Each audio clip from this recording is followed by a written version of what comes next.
Dr. Smith, what would actually qualify somebody to be a candidate for plastic surgery? Well, that's a very good question. You know, in the summertime and in the springtime, the numbers of plastic surgery requests go up. Everyone's trying to get their bodies ready for bathing suit season. And you're smart to know, and thank you for asking, that some women are not candidates for plastic surgery and others are. To be a good candidate for plastic surgery, you have to have realistic expectations. You should be in reasonable health. And you should be willing to take the time that it needs to recover. Some patients are not in those, don't fit those categories. Some patients will come in and ask for plastic surgery. Let's say they have heart problems, things like that. Probably not a good candidate for plastic surgery. You do want to be in essentially good health to have plastic surgery. In terms of other things, I mean, there is almost any area of the body that we can work on, from your hands to your legs, to your breasts, you know, so, you know, most women are a reasonable candidate for plastic surgery. Most women are. But to be sure, you know, I mean, it's always good to follow up with a board-eligible or board-certified plastic surgeon. Do you look at sometimes their mental status when they come in? Yeah, that goes with the realistic expectations.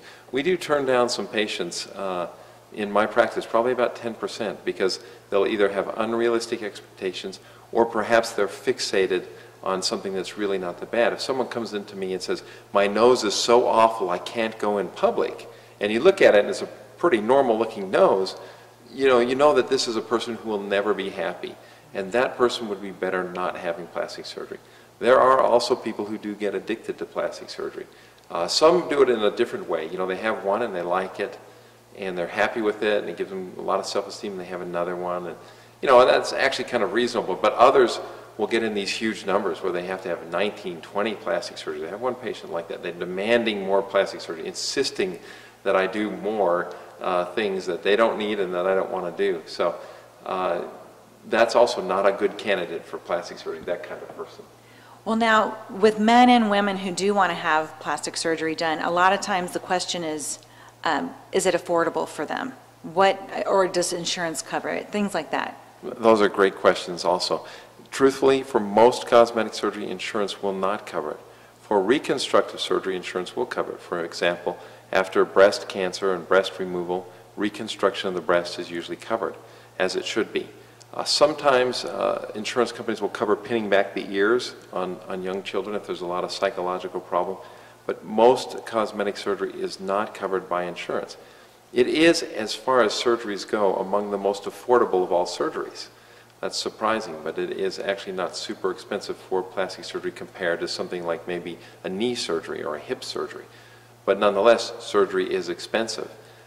There is usually, most plastic surgeons, myself included, have a lot of financing options. It's kind of hard for a 22-year-old girl to come in who wants breast augmentation to come up with $4,000 or $5,000. But we have financing options, and there are many of them. Great. Well, we'll have them come in and see you then. All right. Thank you. Thank you. For more information or to schedule a free consultation, call 702-838-2455 or email Dr. Smith at smithsurgery@aol.com.